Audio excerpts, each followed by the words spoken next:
The NBA 2K franchise is continuing their annual tradition of kicking the hornet's nest, this time by raising the price of NBA 2K21 to $70 on next-gen consoles and locking cross-gen support behind a $100 deluxe edition. And as much as I would love to rip into that, we got more pressing matters to deal with.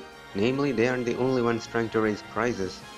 In an article by GamesIndustry.biz, the president and CEO of IDG Consulting, Yoshio Saki, has argued that, quote, the last time the next-gen software pricing went up was in 2005 and 2006 when it went from $50 to $60 at the start of the Xbox 360 and PS3 generations. Osaki says the next-gen console game production costs have increased by 200% to 300% depending on the IP studio and genre, but the prices have remained at $60. Meanwhile, cinema ticket prices have risen by 39%, Netflix subscription costs have gone up by 100%, and cable TV packages have risen by 105%.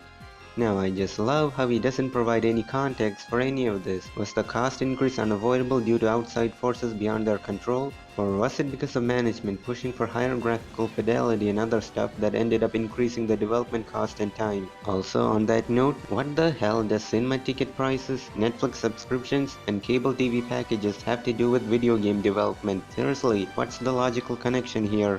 If the gaming industry genuinely wants to cut wasteful expenditure, then I know the perfect place to start. Executive compensation. If you want a perfect example of an overpaid CEO, then look no further than Bobby Kotick, the insufferable CEO of Activision Blizzard. Game publishers push for multiplayer modes, higher graphical fidelity, glorified gambling mechanics, etc. because they think that'll net them more money in the end, which is why we have such overbloated budgets. They often say the consumers want X, or that consumers will not buy games that don't include X. This is blatantly false in every regard because what we as consumers want is a good quality game that delivers good value for our money spent. What we do not want to deal with are casinos disguised as video games.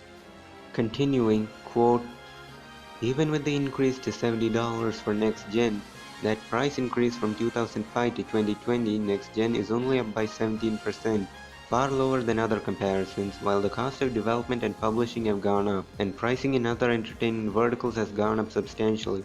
Next-gen software pricing has not reflected these increases. $60 to $70 does not even cover these other cost increases completely, but does move it more in the proper direction. End quote.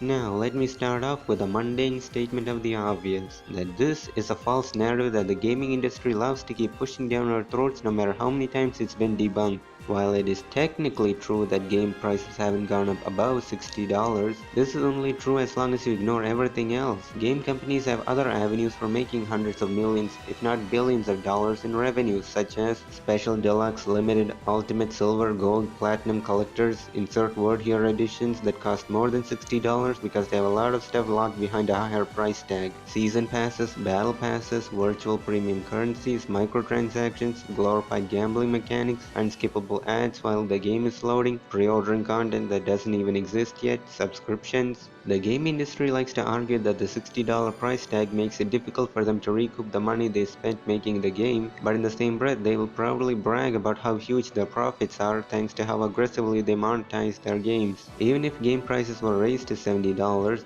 they're just gonna try to nickel and dime more out of us later on. Game companies make a lot of money from recurrent user spending, which is code for microtransaction. I'm looking at you, EA, Ubisoft, Take-Two Interactive, Activision Blizzard. Now, I will readily agree that these games shouldn't cost $60, because I think they should cost $0. At this point, these games are just free-to-play games that charge you upfront before trying to nickel and dime you at every turn. Let's get real here. Even if games had to be priced at $500 per copy to cover the rising development costs, then these companies would still fill their games with microtransactions because for-profit companies exist solely to make a profit, and no amount of profit, no matter how large, will ever be enough. They don't want to just make a profit. They don't even want to make a huge profit. They want to make all the money in existence and money that doesn't even exist, and even then it's still not enough to satisfy these rapacious fucks. Now, industry mouthpieces will try to argue that without these monetization models, the developers will be the most negatively impacted and get laid off because these large profitable corporations can't afford to keep paying them. To which I say, here's my list. This doesn't sound like an industry that cares about its workers. This sounds like an industry that views its workers as disposable cattle. According to Osaki, IDG works with all major game publishers, and our channel checks indicate that other publishers are also exploring moving their next-gen pricing up on certain franchises for the same reasons outlined above. Well, their client list contains the usual suspects, and my own personal research, which is 5 minutes on Google, indicate that publishers are exploring higher prices for next-gen games because they want to make more money. He continues, not every game should garner a $70 price point on next gen, but flagship AAA such as NBA 2K merit this pricing more than others. So in effect, he is basically arguing that NBA 2K, which is essentially a $60 annual roster change, merits a higher price more than other games. If anything, this game merits a massive price decrease because any progress you made in this game will be erased due to the annualized nature of the franchise, where you're expected to purchase everything you've already bought or earned in the previous game. If the gaming industry wants to charge us $70 for a game, then all they need to do is stop aggressively monetizing every aspect of their games. That's my 2 cents on this matter, and thank you for watching.